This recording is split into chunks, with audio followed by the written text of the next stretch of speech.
sorry. Please. I never was a brilliant student, an outstanding student, I never was, and I admit that. And I did struggle for the first few modules in PMAs. But then I started asking these questions. So everything that I've told you so far, I started asking these questions to myself. Well, why am I doing this? Is there any better way to do this? Why not experiment with it? And that's where it became my nature to accept change. I'm a very kind of in positive change kind of have a mentality. I accept change straight away. I don't mind change at all. Because I'm so used to changing stuff all the time. It's become my second nature. So you have to experiment. You have to ask yourself questions again and again. Even if you've got a distinction of 80 marks, ask yourself, can I do better than this?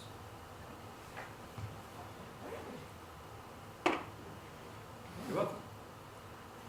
Yes, please. Like, I've read articles in supply chain management journals for the PMA. Yeah. So, how would you compare those articles with a project? Should the project be like a research article? It have a background, then it have its own finding, and then it concludes. How do you compare a research article with this project? Which project are you talking about? The thesis. Wow. Article. Well, articles mostly depends on what's the publication. Articles mostly are somebody's view on things in normal terms. If you're talking about academic articles with a proper research and all that kind of stuff, it is exactly how a research is done. So they do their research methodology, they understand the gaps, they try to find out and fill the gaps, they try to recommend best practice, they do their testing, they do their all these questionnaires and qualitative and quantitative analysis on data, they perform tests, they perform experiments, statistical analysis, all that kind of stuff. So, and then they conclude everything. They analyze and then conclude. So it is basically following the same thesis dissertation path. It might be a smaller document compared to what you are going to write, but effectively the process is the same.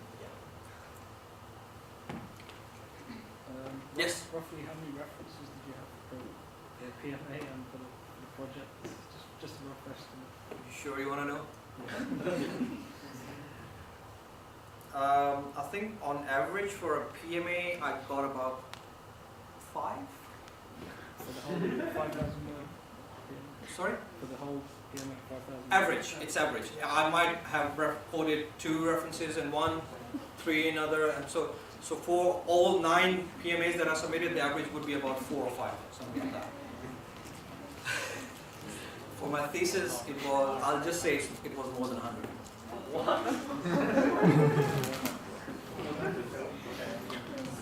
What was the highest and lowest score? Sorry? What were your lowest and highest score in your PMAs? I think the lowest I got was 51 something, and the highest I got was 73.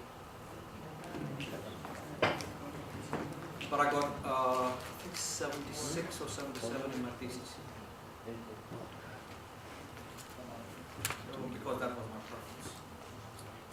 I didn't work that much for my PMAs. For PhD, only thesis is important, I believe that your thesis becomes a chapter in your PhD. I think, I'm not sure. The whole thesis, it becomes a chapter of your PhD. Well, if you want to continue with the same topic, If you want to continue, yeah. then you probably can use that. Yeah. Yes, please. I was just wondering, you use your the distinction in your thesis as your thesis card. Sorry, guys, sorry, can we have one conversation, please? Sorry. Yes. Did you use your distinction and your thesis as your business card? Did it help to get your job? No. No. Short answer, no. And it never does. It just gives you access So I mean, to open doors. And but that access is available to anybody. I could have gone, I've gotten a just pass, and I could have applied for the jobs specifically available for master students who Okay. have done their graduation, or a person who has got a distinction could have got the same kind of opportunity. there really isn't an intrinsic value of getting a distinction. It's very subjective. It's very subjective. Some people may have that perception, most of the people don't. Because when you're sitting down in front of a panel of people who are going to interview you, they are only looking for experience. If I have 5 years experience in project management, and I don't have any formal master's degree, I have a master's in economics, MA in economics, right? You are coming out with a distinction, overall distinction. You have few articles published, 1 or 2, and you have an overall distinction. You are a master's MSc student, graduate from Warwick University, and you are sitting right next to me, and I have 5 to 10 years practical project management experience, where I've managed more than £20 million or £30 million worth of budget in a project. You tell me who you're going to select. So what you're saying is, you work really, really hard just for the sake of it. No. Work and get the distinction and get the experience. Sorry? Get your distinction and get the experience. Exactly. You have to set your expectations to the right level. When I graduated and I came out in the market, I wasn't expecting to be a project manager managing £20 million worth of projects straight away. You have to be very realistic about your expectations, what you're setting. I got my first job as a project assistant to program office manager. Junior level job. But the amount of experience I got from that person, because he was a senior associate in KPMG.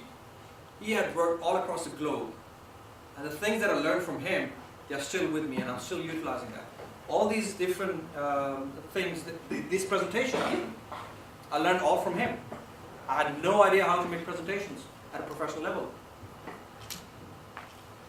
So you have to set your expectations very realistically. It is still very beneficial because you are far better than any project manager out there who has no formal education, because most of the time in industry, project managers are created from line management. They have no formal experience of managing projects. They are just managers who have been promoted to project managers. You have the theory, you have the necessary background information, you have the processes, you have all the theoretical knowledge to help you be a better project manager. And I'm sorry for all the non-PPM students in the room, I'm quoting PPM because that's my field. So, but it is equally applicable to all your degrees as well. Whatever you're learning, it is giving you background theoretical information about how to do things in the best practice way. So there is value, but I think it will be not realistic expectation to say that as soon as you get a distinction, you will get a job. I think the economy is not that strong at the moment. It might have been possible a few years ago, probably 10, 15 years ago, not at the moment, not in the current form. Because there are, like, for every single job that comes out, there are about 100, 150, 200, 500 people who are equally capable of doing that job. It's a very, very tough market out there. And companies cannot afford to spend time on developing you. That's the harsh reality. Unless and until it is a graduate scheme, a lot of companies will not spend time in developing you. Because if they hire you on a professional position, not a graduate scheme, they expect you to work as a professional. That's what you're getting paid for. So when I joined, yes, I wasn't master of everything, but I had some background information. I had my theoretical background from my master's degree. I sort of installed a lot of processes based on what I learned from here, based on the simulations. I knew some of the things where they were going, and I knew already that, okay, this will be a disaster. That's how I learned, and that's how I helped the organization. So I still wasn't fully, experienced enough to manage that. But that's where you start to learn things. Does that answer your question? I know it's not the favorable answer that you were looking for, but unfortunately that's the harsh reality of life right now. Any other questions? Or you are too eager to go now? I know I've taken 20 minutes more than I was supposed to. Okay, just one last thing. My contact details, please. I do not restrict myself from anybody. Anybody can contact me. I'm on Facebook. As most of you will know, I'm on Facebook 24/7, almost.